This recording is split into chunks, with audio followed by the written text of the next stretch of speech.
So, I quickly want to mention that this video is for entertainment purposes.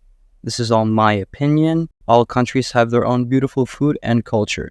So, if you generally get angry at the food opinions of a 17-year-old, I don't know what to tell you. Also, by Soviet food, I mean dishes from post-Soviet countries, and I'm specifically going to be focusing on food from Ukraine, Uzbekistan, and Georgia. Alright, so without any further ado, let's dive into why Soviet food is the greatest on the planet. Throughout my life, I've noticed that when you ask someone about their favorite foods, it's usually something like sushi, pizza, or some other mainstream food. Or they just name a cuisine like Italian or something like that. By the way, I'm mainly referring to Americans because I live in America and most of my viewers are American. But even the non-American people I've spoken to have similar answers. It's never something like, my favorite food is khachapuri or borscht with smetana.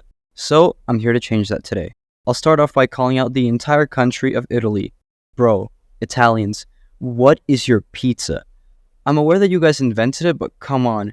You guys literally take some mediocre bread, put some tomatoes with salt on it, add 5 grams of cheese, and go mamma mia. Oh, and I forgot the smallest leaf of basil as well. I've actually been to Naples and tried their pizza, and I can confirm that it's the most okay pizza I've ever had. I'm not a huge pizza person, but damn, is New York pizza better than tomato bread with molecular toppings in Italy. That being said though, I think all pizza is nowhere near the best bread and cheese dish in the world, and that is by FAR Georgian Khachapuri, specifically adjarian Khachapuri. If you've never had this, honestly, my condolences. But it's okay, I'm going to be releasing a video soon on how you can make it at home. That's, by the way, the b-roll that's playing on the back of this entire video. But basically, imagine a cheese-stuffed crust of a pizza, but with better bread and an absolute heart attack amount of cheese in the middle. Also an egg with some butter. Even without tomato sauce, khachapuri still manages to have more personality than a Neapolitan pizza. In addition to being the national dish of Georgia, khachapuri is also my personal favorite. But that's not all of the food that this amazing country has to offer. Dishes like Khinkali, Kharcho, and badrijani are all S-tier foods that are criminally unheard of in the West. Aside from Italy, I also think China has some dishes that have way too much popularity that their Soviet counterparts do not. I mentioned Khinkali, which, if you don't know, is a Georgian dumpling filled with meat and sometimes even cheese.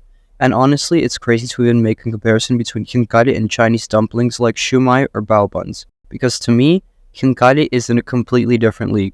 It's not even the same sport. The same goes for the Ukrainian variation, varyaniki, by the way. The soft dough paired with the incredible meat topped with caramelized onions and sour cream is good enough to make the most stoic of men shed a tear.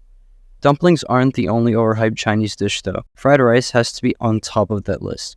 The only reason you may disagree with this take is if you've never had the privilege of tasting Uzbek pilaf or plov. First of all, pilaf makes fried rice taste like it has no seasoning whatsoever. The flavor explosion that you get from the different spices, stocks, and vegetables is unbeatable. Secondly, the meat is so tender to the point where it's basically falling apart. The carrots in plov are the sweetest, softest, and best pairing to the other components in the dish. Now, I don't know if this is traditional, but I've had plov with Uzbek raisins, and my goodness, there has never been a pairing so lovely in food. By the way, this is coming from a person who doesn't like raisins, so in essence, plov beats fried rice, paella, and risotto with minimal difficulty. As for meat, I think post-Soviet countries have basically completed it. There isn't much to say here other than shashlik is better than any other steak you've ever had in your life. And although it's not a post-Soviet country, I think Turkey is on the same level of meat mastery, by the way. I couldn't not include the country that literally invented kebabs. As for bread, I think Europe cracked the code, but despite that, I still do think that lavash, bordinsky bread, and a few other Soviet breads are just as good as your standard baguette. I hope I inspired my American and European audience to go touch some Georgian grass, followed by a khachapuri and some khinkali.